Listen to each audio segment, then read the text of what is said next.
গরমের দিনে দই করলে কিন্তু বেশি ঢাকা দেওয়ার দরকার পড়ে না, অল্প একটু ঢাকা দিলেই দইটা কিন্তু বেশ টাইট হয়ে যায়। কিন্তু শীতের দিনে মাথায় রাখতে হবে যত ঢাকা দেওয়া যাবে দইটা কিন্তু ততটাই ভালো হবে। আমি প্রথমেই জানিয়ে দিচ্ছি, এই পদ্ধতিতে তোমরা দই করে দেখবে। সামান্য একটু ঢাকা দেবে গরমের দিনে, আর ফ্যানের বাতাসে কিন্তু একেবারেই রাখবে না, তাহলে কিন্তু দইটা ভালো হবে না। হ্যালো ফ্রেন্ড, আমি প্রতিমা চলে এসেছি আজকে তোমাদের সামনে একটি দারুণ রেসিপি নিয়ে। আজকে আমি দেখাবো কিভাবে বাড়িতে টক দই বানাতে হয়। অনেকেই টক দই বানাতে পারে, আর যারা পারে না তাদের জন্য আজকের এই রেসিপিটা। বাড়িতে টক দই করলে কিন্তু খেতে ভীষণ ভালো লাগে। বাজার চলতি অনেক রকম দই পাওয়া যায়, মিষ্টি দই কিংবা প্যাকেটের টক দই, কিন্তু আজকে আমি তোমাদেরকে করে দেখাবো শুধুমাত্র গরুর দুধ দিয়ে বাড়িতে কিভাবে টক দই করে নেওয়া যায়। এই গরমের দিনে দই পাতলে কিন্তু প্রতিদিন দইয়ের শরবত খেলে শরীরটাও ফ্রেশ থাকে আর পেটের জন্য খুব ভালো।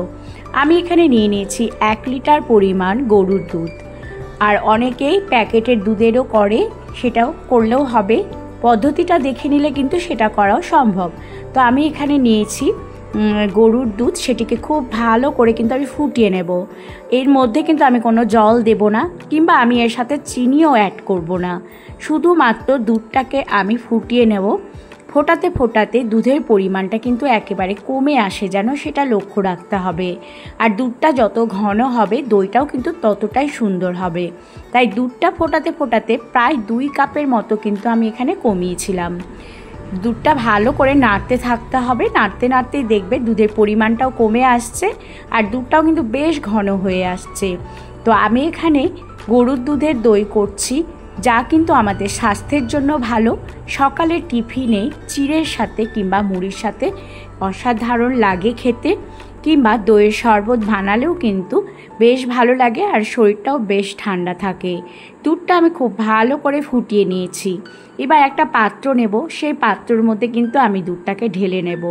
খেয়াল রাখতে হবে যেন সর পড়ার আগেই দুধটা আমরা ঢেলে নিই, কারণ দুধের সর পড়ে গেলে কিন্তু সেই দুধটা যদি ঢেলে নিই তাহলে সরটা সরে গেলে দইটা ভালো হবে না।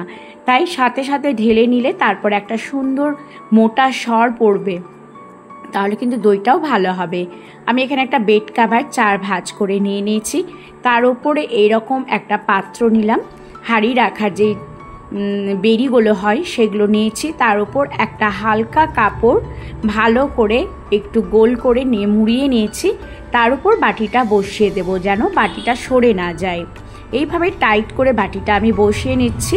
আর দুধটা ঠান্ডা হয়েছে কিনা ভালো করে দেখে নিতে হবে। দেখো আমার দুধে কত সুন্দর একটা মোটা পুরু সর পড়েছে। এবার আমি একটু আঙুল দিয়ে দেখে নিলাম, দুধটা বেশ ঠান্ডাই হয়ে গেছে, একটু একটু গরম আছে। তো খুব বেশি গরম হবে না, আবার খুব ঠান্ডাও হবে না, তাহলে কিন্তু দইটা ভালো হবে না। আঙুলটা সওয়া যাচ্ছে এমন গরম থাকলেই হবে। এবার আগের দিনে যে আমি দই করেছিলাম সেই দই সামান্য একটু নেব চামচে করে, আর পুরো বাটির এক সাইডে সামান্য একটু দই আমি ভালো করে বাটিতে নিয়ে নেব। আর পুরো দুধের মধ্যে কিন্তু গুলিয়ে দেব না, এক সাইডে নিলেই কিন্তু দইটা দারুণ হবে। সকালবেলা এবার আমি দইটা তোমাদের দেখাচ্ছি সারা রাত যাওয়ার পর সকালে ঢাকা তুলে দেখাচ্ছি যে দেখো আমার দইটা কতটা সুন্দর হয়েছে।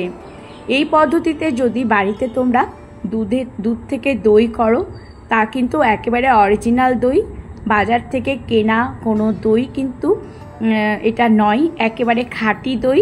এইভাবেই কিন্তু তোমরা বাড়িতে করে নিতে পারবে গরুর দুধের দই কিংবা প্যাকেটের দুধের, সেম পদ্ধতিতেই কিন্তু তোমরা করে নিতে পারো। অনেকে অনেকভাবে দই করে, কিন্তু এইভাবে একবার দই করে দেখবে, খুব সহজ পদ্ধতি। রাতে ঘুমোতে যাওয়ার আগে এইভাবে যদি আমরা দইটা খুব ভালো করে জমিয়ে নিই, ঢাকা দিই, সকালবেলা ঘুম থেকে উঠে ঢাকাটা তুললে অসাধারণ এরকম একটা দই কিন্তু আমরা পেয়ে যাব হাতের কাছে।